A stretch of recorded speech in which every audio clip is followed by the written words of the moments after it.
The Devil's Toy Box. The Devil's Toy Box is an urban legend that savvier horror fans will recognize as the inspiration for the infamous lament configuration from Clive Barker's seminal Hellraiser series.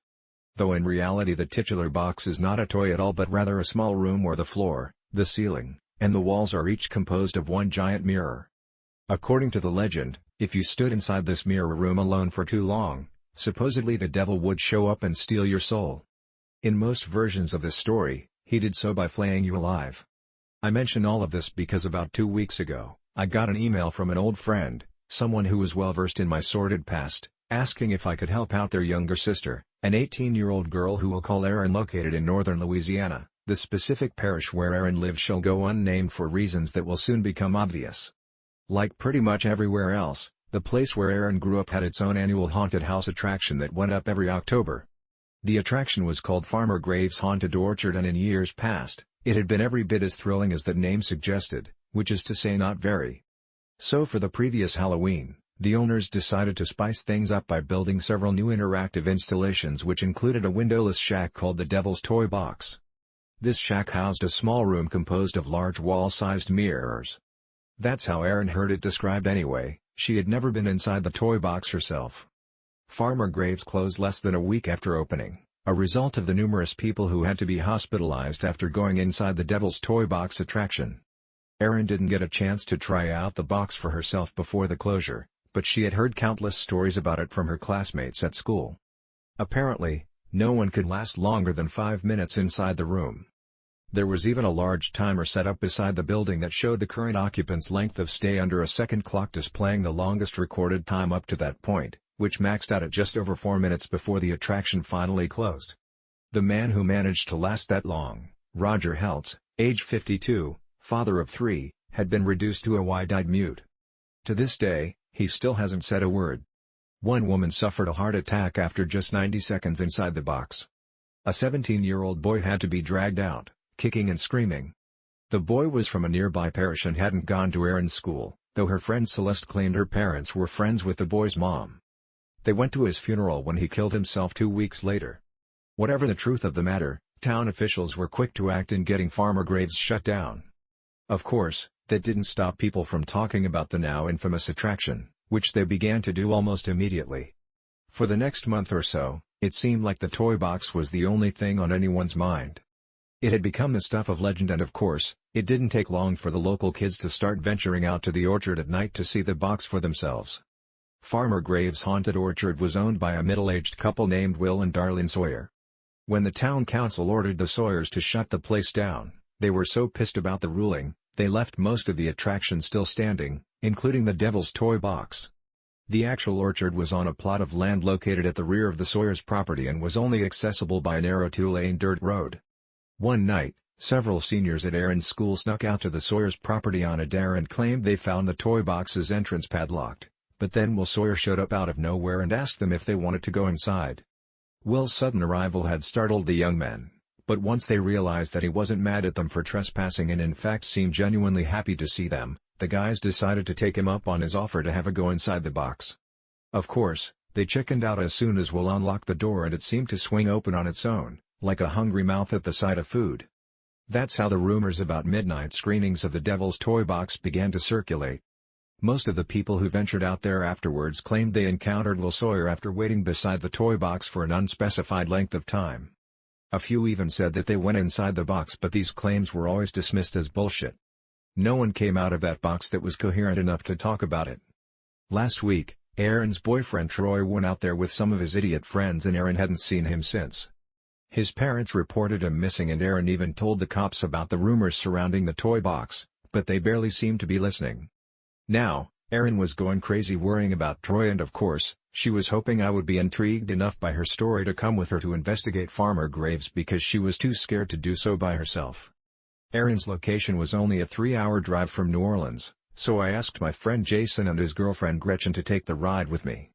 This way, I wouldn't feel so weird about driving all that way to see an 18-year-old girl I didn't know.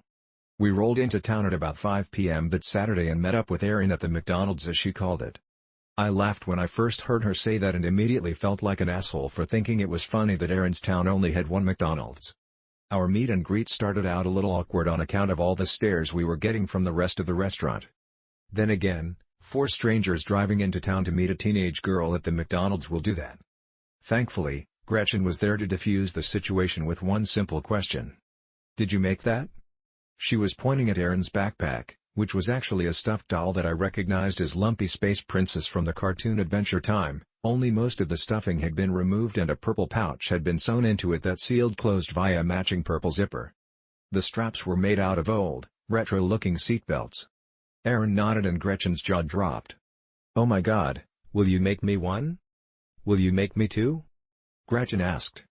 "Sure, as long as you provide the supplies," Aaron said, laughing. "Deal." Gretchen was grinning ear to ear as she turned to face me. "You have to help this girl so she can make me tiny adorable backpacks." It was a little after 10 p.m. when we neared the end of the narrow dirt road that led to Farmer Graves' haunted orchard. We parked beside a tall wooden archway that designated the orchard's front entrance.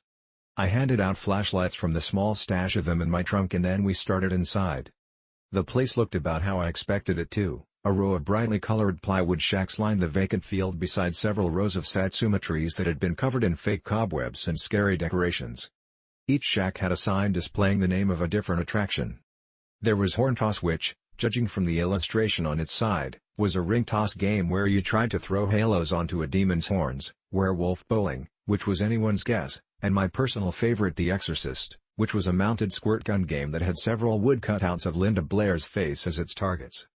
Cartoon water tanks were painted below each of the mounted squirt guns that were labeled Holy Water. The Devil's Toy Box was the last shack in the row. It was painted a bright fire engine red and the door, which made up one entire wall of the small structure, was padlocked shut. Someone had stacked a dozen or so rusted folding chairs against the side of the toy box. Erin grabbed one of the chairs and began to unfold it as she said, "Now we wait." "How long?" Gretchen asked. "It varies, but hopefully not forever." Erin motioned at the thick patch of wilderness to our left and I turned to see a window glowing out there in the distant darkness. "See it? That's the Sawyer house. They must know we're here. And that's a good thing?" Gretchen's tone was tense and she had a look on her face that said she just realized how much she didn't want to be doing any of this. Before Erin or I could answer, she turned to Jason and asked, "Baby, will you walk me back to the car?" Jason gave her an irritated look. "What? Why?" "Because. All of this just got too real. You knew what we were coming out here to do. I explained it to you in vivid detail." "Jason, please. No. It's bullshit, Gretch. You do this every time. I know. This is the fucking Avengers sneak preview all over again. I miss everything cool. I'm sorry." She batted her eyes as she gave Jason an adorable frown Gretchen had honed over many years of getting her way. Jason let out an exasperated sigh and I handed him the keys to the car. "I'll be right back," Jason muttered. I pulled out a chair and took a seat next to Erin as we watched the beams from Jason and Gretchen's flashlights shrink off into the darkness. A thought came to me just then, as if this didn't already resemble an episode of Scooby-Doo, "Now we're splitting up." That's just asking for it. As soon as the words crossed my mind, we heard the crunch of approaching footsteps. Erin and I stood in unison and exchanged a panicked glance before turning to face the forest bordering the orchard. A middle-aged man with long scraggly hair emerged out of the darkness and into range of our flashlights. He was holding an electric lantern and wearing an open bathrobe over a dirty white undershirt and sweatpants. Will Sawyer was basically Vincent Price if he had starred in The Big Lebowski. He smiled and gave us a thumbs up as he said, "You here for the box?" "Sort of," Erin responded and Will gave her a look like he had no idea what that could possibly mean. "Have you seen this guy?" I held up the photo of Troy that Erin had texted to my phone as Will started to approach us. He squinted at the picture. "Maybe," he said. "When was that?" "A few weeks ago. He was the one that went in the box. Most won't go inside anymore. Lasted almost 3 minutes. Then he ran off, screaming." Erin let out a sharp gasp. "Ran off? Ran off where?" Will pointed a thumb back at the dark patch of wilderness behind him and replied, "Into the fucking woods." "Where do you think?" I opened that door and he came shooting out, dick flapping naked from the waist down.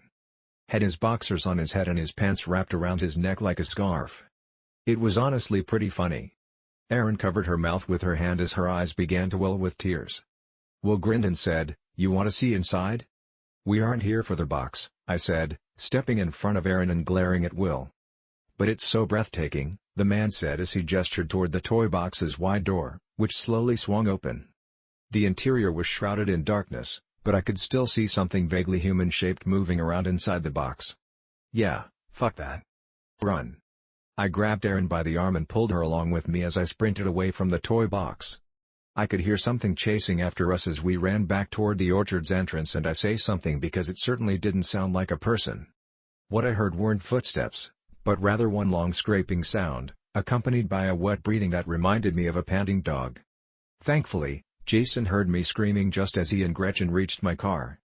They turned to spot me and Aaron running towards them with identical expressions of pants-shitting terror. Jason must have caught a glimpse of the thing chasing after us too, because his own face went pale. He quickly unlocked my car and threw himself behind the wheel, screaming for Gretchen to get in. She hurried into the passenger seat, and the moment she buckled her seatbelt, he started the engine and accelerated toward us, closing the gap in a matter of moments. Jason slammed on the brakes as he neared, and the car screeched to a halt inches away from us. I went to open the back passenger door, but it was locked. So was Aaron's side. I banged my fist on the window and pointed down at the locking mechanism. Jason mouthed, "Oh shit." He turned and scanned the door controls on the driver's side, looking for the master switch. The scraping sound was growing closer, but I refused to look back and banged on the window once more. A frustrated Jason finally leaned into the back seat and unlocked the door manually, but by then, it already had me. I can remember something dragging me back through the woods. I wasn't aware of much else, beyond the vague impression that I had been stung by an insect with some kind of paralytic venom.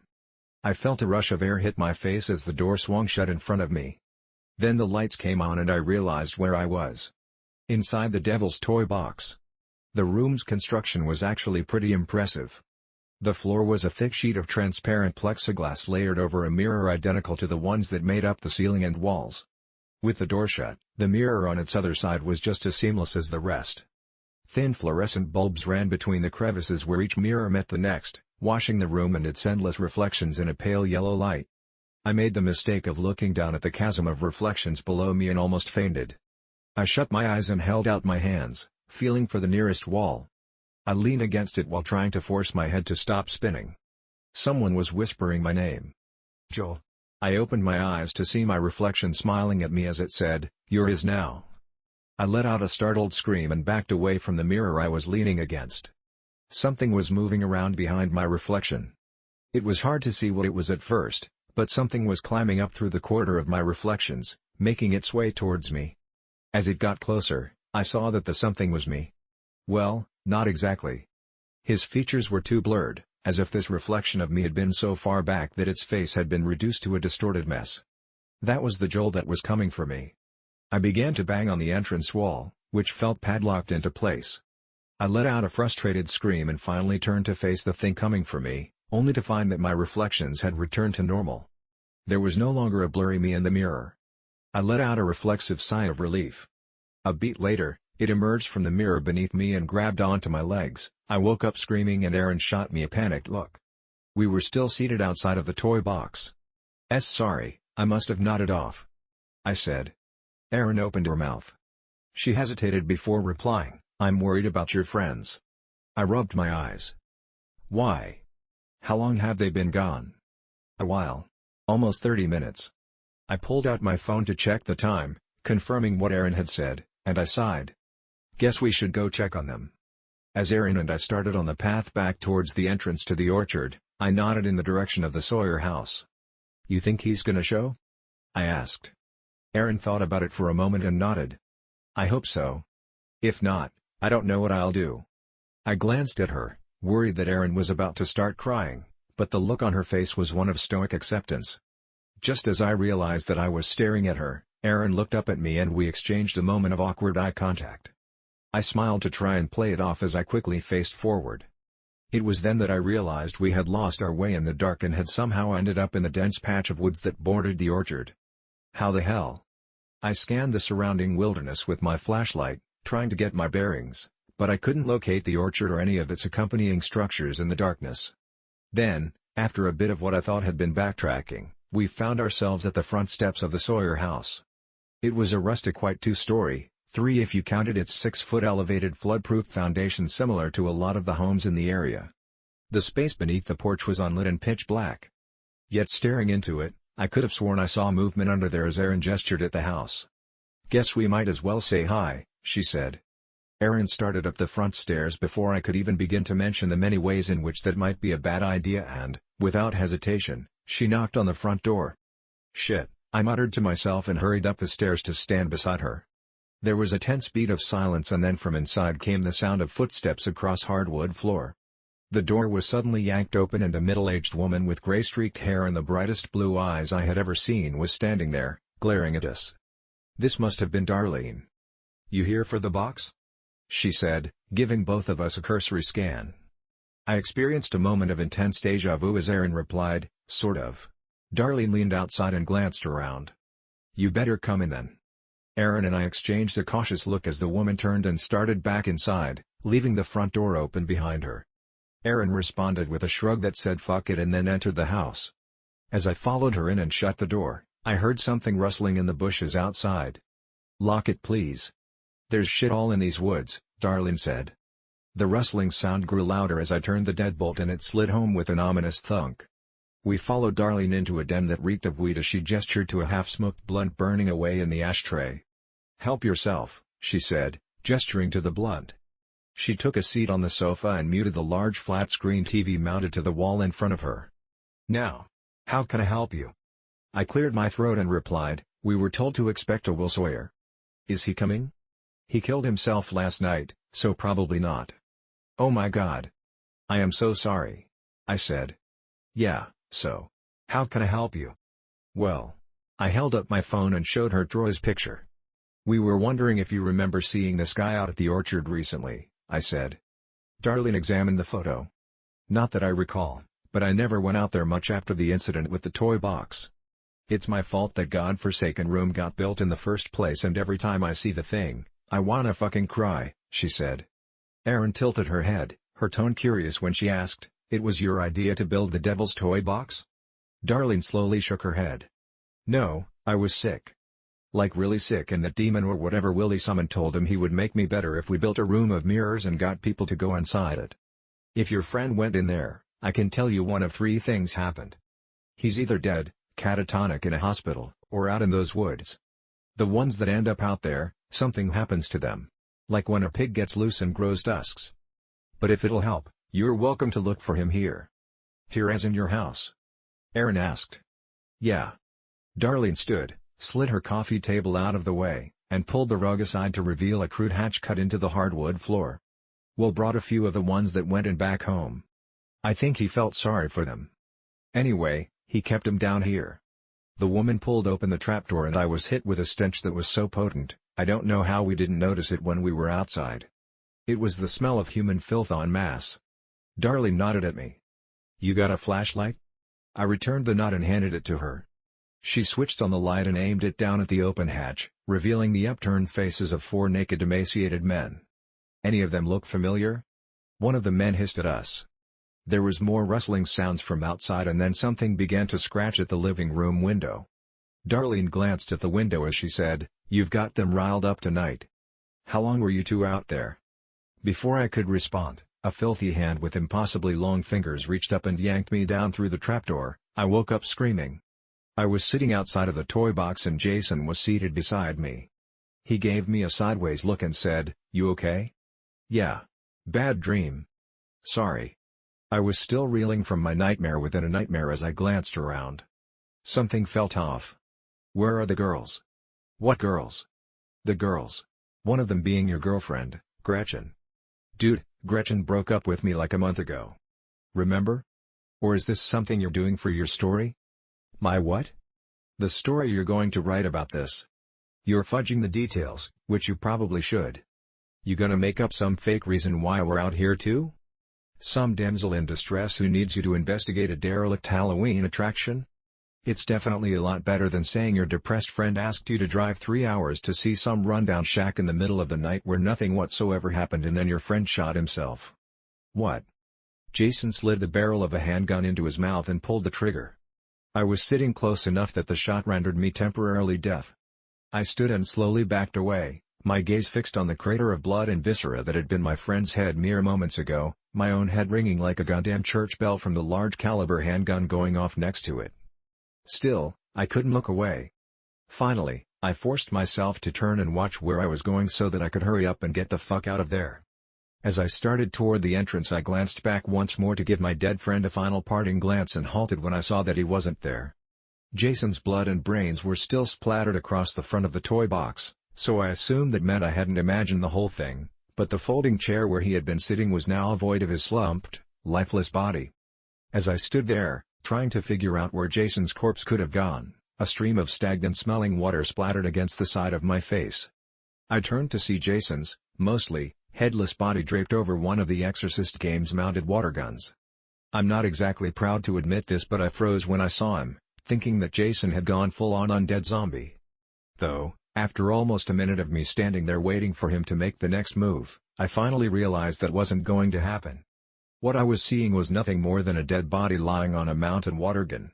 Which meant that someone or something was out there in the darkness, moving around a 160-pound corpse and propping it up on shit simply to fuck with me. This was the realization that finally sent me running. I was in my '91 Jeep Cherokee and halfway down the unpaved dirt road back to the highway when the Cherokee hit a bump that dislodged something from its undercarriage. I pulled over and started to get out so I could take a look at what it had been, and that's when I realized I was once again looking at Jason's mangled body. Moving a grown man's corpse is one thing, but moving it and then wedging it up into a car's undercarriage in the time it took me to get back to my Jeep? That's crazy talk. I really don't like to give this part much thought because the truth of it is kind of depressing. Real-life Jason had been really depressed about the breakup with Gretchen, and I guess I should have seen it coming, but I didn't.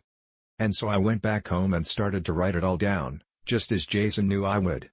I got about this far when I was interrupted by a knock on the door to my apartment. I opened the door and saw there was a note taped to the outside. "There's a package for you in the lobby." It was about 11 p.m. and I was pretty sure the management at my complex had long since gone home for the evening, but I headed toward the lobby anyway out of sheer curiosity. I started down the steps leading to the first floor of my complex to see Jason's mutilated body leaning against a Coke machine at the bottom of the stairwell. Somehow, they had found me. I vaulted back up the stairs, seeing everything in slow motion as I sprinted to my apartment and locked the door. A moment later, the knob began to rattle as someone tried to turn it from outside. I was slowly backing away from the door when something big crashed through it, though. It was no longer my front door but rather the inside wall of the toy box that suddenly buckled inward to reveal a familiar set of headlights. Jason had crashed my Cherokee into the side of the toy box. I spent 25 seconds inside the devil's toy box. That's how long it took for Jason to run my car into it. Thankfully, the Cherokee was still drivable afterward and we promptly got the fuck out of there. I dropped Erin off at her house with an apology, explaining that there was nothing else I could do. Honestly, I don't know what she expected from me. This isn't Supernatural. If your boyfriend is missing, you call the cops. I'm going home. Do I feel bad that I couldn't help her? Sure, but for what it's worth, we disabled the toy box and probably saved countless generations of dumb kids from making the same mistake as Erin's boyfriend. The bad news is that doing so has almost certainly scarred me for life. Even as I sit here days later, writing this all down for the second time, I'm still worried that it's not over.